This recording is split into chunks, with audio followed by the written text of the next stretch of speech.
estaremos realizando a glória tua. Abençoa, te peço, de uma maneira muito especial, esses dois bispos escolhidos para a tua igreja. No nome santo de Jesus, eu te peço ainda, que venhas fazer para a glória tua, lembrar as palavras da minha boca e libertar no meu coração diante da tua face. Ó Senhor, nossa linda e redentor. Amém. Queridos, vocês já perceberam que não é um culto corriqueiro como os nossos cultos dominicais são. É um culto diferente, é um culto especial, carregado de uma rica liturgia, e tem que ser assim mesmo, porque os atos que estaremos realizando esta noite são atos de consagração, de entrega de duas vidas que agora vão exercer um ministério maior, amplo. É um ministério da plena graça sacerdotal que recebem hoje, pela graça do Senhor, Luiz Fernando e Carlos Ferraz, nossos irmãos em Cristo. O texto que foi lido pelo bispo Edgar é um texto do apóstolo Paulo ao seu filho na fé, Timóteo.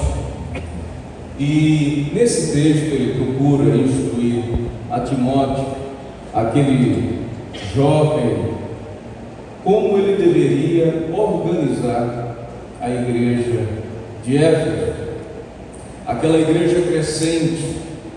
E ele começa aqui então a traçar o modo como Timóteo deveria agir para que aquela igreja pudesse prosperar naquela cidade, uma das principais cidades da sua província.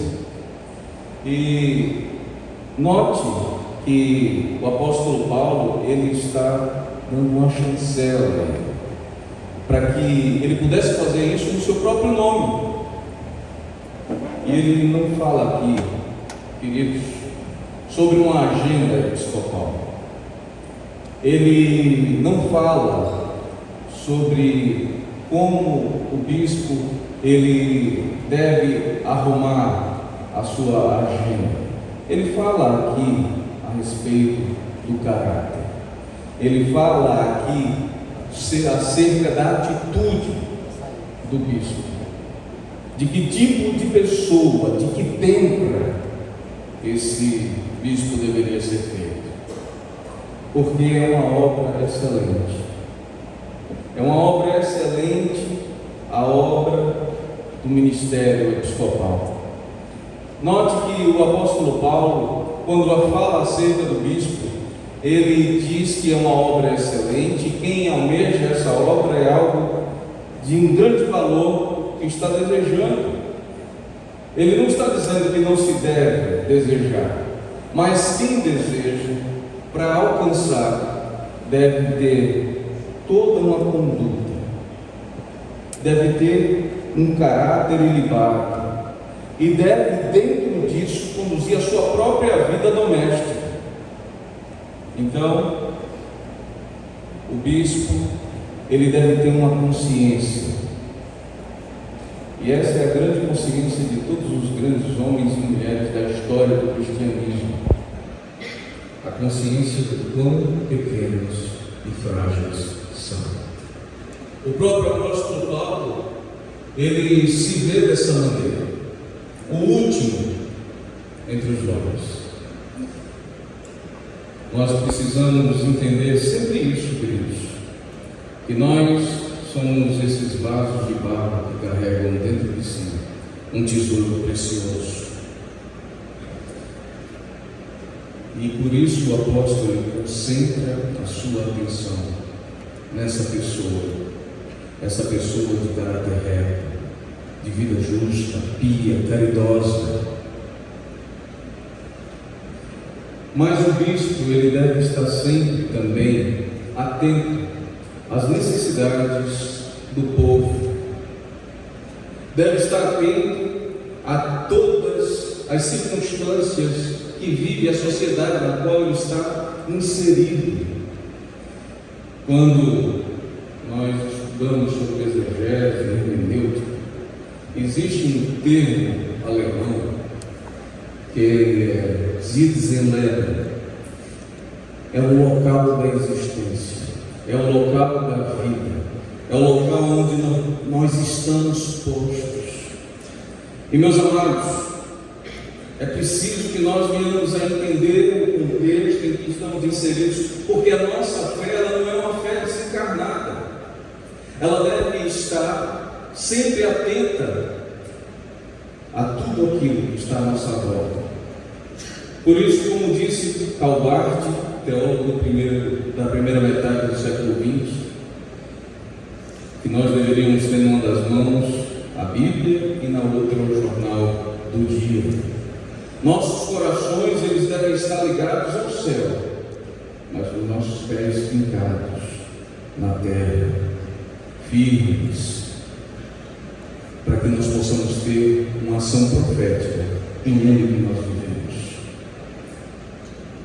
E, queridos, Luiz Fernando Carlos, vocês são chamados a viver esse episcopado de vocês num tempo muito difícil. São dias difíceis, são épocas estranhas. Nós vivemos um tempo de novas, ou uma tentativa de uma reengenharia social. Nós temos visto constantemente nossa fé sendo vilipendiada, sendo atacada. Mas lembre, nós servimos aquele que não negociou a palavra de Deus. Nós servimos aquele que veio e cumpriu toda a lei, e por mérito dele nos concedeu a graça.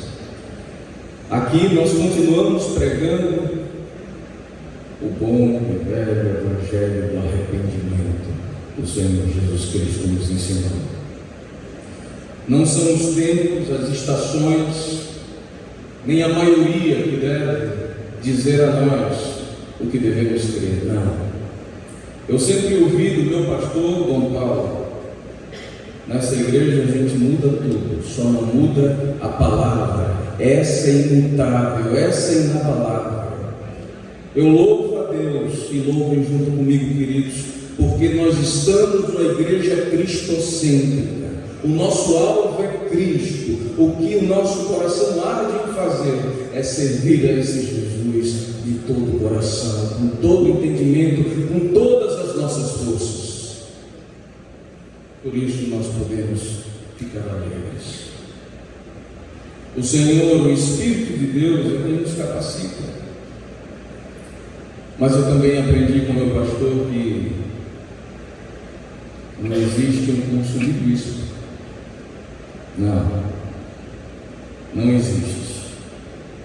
É um chamado que Deus nos faz. E que se nós formos obedientes, responderemos a Ele de forma afirmativa.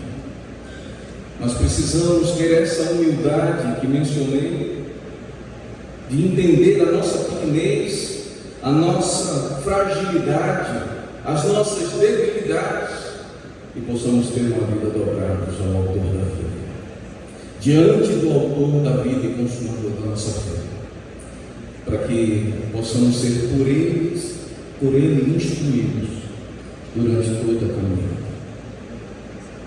Não se iludam, vão errar, mas se forem obedientes ao Espírito, irão aprender e muito mais acertar. Tenho certeza disso. O Senhor, Ele tem preparado para vocês. Essa carta que o apóstolo Paulo escreve ao seu filho na fé, Timóteo, fala muito aos nossos corações. Esse mesmo Timóteo também, e aqui eu quero fazer uma menção, a formação de vocês, uma formação de disciplina, uma formação de hierarquia, O apóstolo Paulo, ele fala assim, na sua segunda carta, no capítulo 2, a partir do verso 1: meu filho, seja forte por meio da graça que há em Cristo Jesus. Você me ouviu ensinar as verdades confirmadas por muitas testemunhas confiáveis. Agora ensina-as a pessoas de confiança para que possam transmiti-las a outros. Isso é parte do nosso ministério: capacitar e equipar o povo de Deus com as armas da nossa milícia, as armas dos dons do Espírito Santo para o trabalho na seara do Mestre. Suporta o sofrimento, suporte comigo o sofrimento como bom soldado de Cristo Jesus. Nenhum soldado deixa envolver em assuntos da vida civil, pois se fizesse, não poderia agradar o oficial que o alistou. E o oficial que alistou vocês foi um general, e o nome dele é Jesus Cristo, o nosso Senhor. Jesus os alistou. E queridos, Luiz Fernando e Carlos Ferraz, queria que vocês ficassem de pé, meus amados, nesse momento. Como bons soldados de Cristo, vocês são chamados a conduzir o povo de Deus os seus caminhos, conduzi-los por suas veredas. Eu lembro do apóstolo Paulo falando que nós somos o bom perfume de Cristo, perfume de salvação para os que creem, perfume de condenação para os que não creem, mas para todos nós somos o bom perfume de Cristo, tanto para estes como para aqueles. E aqui ele nos traz a imagem, faz a alegoria do oficial romano indo em direção ao imperador com os seus despojos de guerra, e ali ele iria receber todas as benesses que o imperador tinha a entregar a eles. E enquanto eles marchavam, caminhavam e iam em suas vigas em direção ao imperador, as pessoas dos prédios em volta lançavam pétalas de rosas, de modo que eram tantas pétalas lançadas que todo o ambiente se enchia. As ruas ficavam impregnadas com aquele cheiro das rosas.